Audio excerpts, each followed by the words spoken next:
ओडिशा के बालासोर के बहनाग बाजार में शुक्रवार को हुए रेल हादसे में जान गंवाने वालों की संख्या लगातार बढ़ती जा रही है। मृतकों की संख्या 288 के लगभग पहुंच चुकी है। वहीं घायलों की संख्या 1200 के पास पहुंच चुकी है।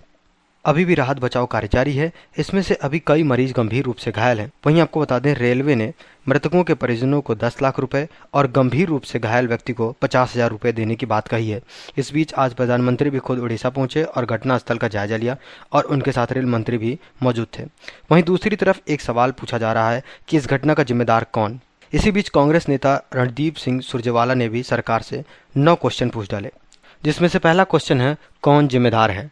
दूसरा है क्या हमें सिर्फ भगवान से प्रार्थना करनी चाहिए जैसा कि पीएम मोदी कहते हैं, या सरकार से जवाब मांगना चाहिए। तीसरा प्रश्न है क्या मृतकों को महज एक आंकड़ा होना चाहिए, या क्या भारत भी सबसे खराब #ओडिशा ट्रेन त्रासदी के लिए कोई जिम्मेदार है।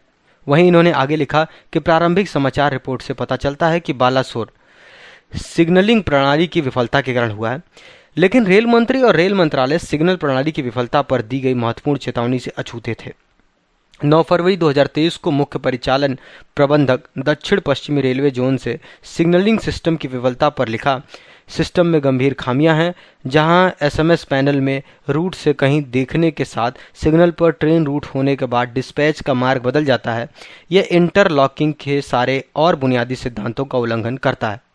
उन्होंने यह भी चेतावनी दी कि यदि सिग्नल रख रखाव प्रणाली की निगरानी नहीं की गई तो इसे तुरंत ठीक नहीं किया गया तो इससे पुनरावृत्ति और गंभीर दुर्घटनाएं हो सकती हैं। रेल मंत्री और रेल मंत्रालय बेपरवाह या अनभिज्ञ या लापरवाह क्यों थे। दूसरा क्वेश्चन पूछना कि हाल ही में कई मालगाड़ियों के पटरी से उतर जाने, जहां कई लोको पायलटों की मृत्यु हो गई और वैगन नष्ट हो गए, रेल सुरक्षा की कमी पर पर्याप्त अलार्म नहीं उठाया, जिससे मंत्री और रेल मंत्रालय को उचित उपाय करने के लिए मजबूर होना पड़ा। तीसरा, क्या यह सही है कि रेल मंत्री को रेल सुरक्षा पर ध्यान देने के बजाय मार्केटिंग और प्रधानमंत्री को खुश करने पर अधिक ध्यान देना है। क्या रेल मंत्री भी यात्रियों की सुरक्षा सुनिश्चित करने के कठिन काम को देखने के बजाय प्रधानमंत्री से वंदे भारत ट्रेन शुरू कराने, रेलवे स्टेशन के नवीनीकरण, उनकी तस्वीर ट्वीट करने और राजस्व बढ़ाने में व्यस्त हैं। क्या यही कारण है कि रेल मंत्री ने 2 जून 2023 को चिंतन शिविर में रेलवे सुरक्षा पर प्रस्तुति को बड़े पैमाने से छोड़ दिया और वंदे भारत के लॉन्च और राजस्व में वृद्धि पर ध्यान केंद्रित किया। चौथा, क्या रेलवे सुरक्षा की बढ़ती चूक आवश्यक मानव संसाधन, gangman, station master, loco pilot आदि जैसे पैदल सैनिकों की कमी के कारण नहीं है। क्या यह सही नहीं है कि रेलवे द्वारा दिए गए आरटीआई जवाब के अनुसार 39 रेलवे जोन में से अधिकांश के पास आवश्यक मानव संसाधन की कमी है। क्या ये सही नहीं है कि रेलवे में ग्रुप सी के 3,11,000 पद खाली हैं, जिससे रेल सुरक्षा के साथ साथ परिचालन क्षमता भी खतरे में है। क्या ये सही नहीं है कि रेलवे के 18,881 राजपत्रित संवर्ग के पदों से 3,881 पद खाली पड़े हैं। कर्मचारी की गैर मौजूदगी में प्रभावी व सुरक्षित संचालन कैसे संभव है। पांचवा, क्या यह सही नहीं है कि पिछले वर्ष ऐसी 35 दुर्घटनाओं की तुलना में वर्ष 2022-23 में 48 परिणाम स्वरूप रेल दुर्घटनाएं, जहां पर जान, संपत्ति आदि के नुकसान के मामले गंभीर प्रभाव रूप से रेल दुर्घटनाएं देखी गईं। क्या यह सही नहीं है कि वर्ष 2022-23 में 165 गैर परिणामी रेल दुर्घटनाएं हुई, जिसमें सिग्नल खतरे में पड़ने वाले एसपीएडी के 35 मामले शामिल हैं। इसने रेल सुरक्षा पर गंभीर चेतावनी क्यों नहीं दी।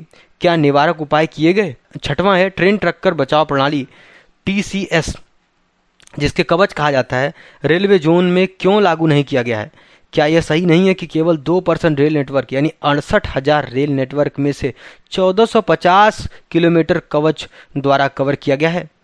रेल सुरक्षा कैसे सुनिश्चित की जाएगी। सातवां, रेल मंत्रालय ने रेल सुरक्षा आयोग की शक्तियों में कटौती करके उसे बेमानी क्यों बना दिया है। आठवां, क्या यह सही नहीं है कि सीएजी रिपोर्ट 2021 में बताया गया कि राष्ट्रीय रेल सुरक्षा फंड का 20% गैर सुरक्षा उद्देश्य के लिए इस्तेमाल किया गया और पर्याप्त राशि का उपयोग नहीं किया गया था। क्या यह जानबूझकर की गई चूक नहीं है।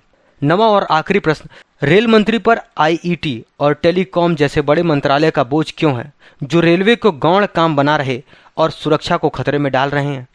इसी बीच गौतम अडानी की तरफ से एक बड़ी बात कही गई, जिसमें यह कहा गया कि जो रेल दुर्घटना में मृतक हैं और जो गंभीर रूप से घायल हैं उन सभी के परिवार के लिए एक ट्वीट किया गौतम अडानी ने। उसमें लिखा कि उड़ीसा की रेल दुर्घटना से हम सभी बेहद व्यथित हैं। हमने फैसला किया है कि जिन मासूमों ने इस हादसे में अपने अभिभावकों को खो दिया, उनकी स्कूली शिक्षा की जिम्मेदारी अडानी समूह उठाएगा। पीड़ितों एवं उनके परिजनों को संबल और बच्चों को बेहतर कल मिले, यह हम सभी की संयुक्त जिम्मेदारी है। धन्यवाद।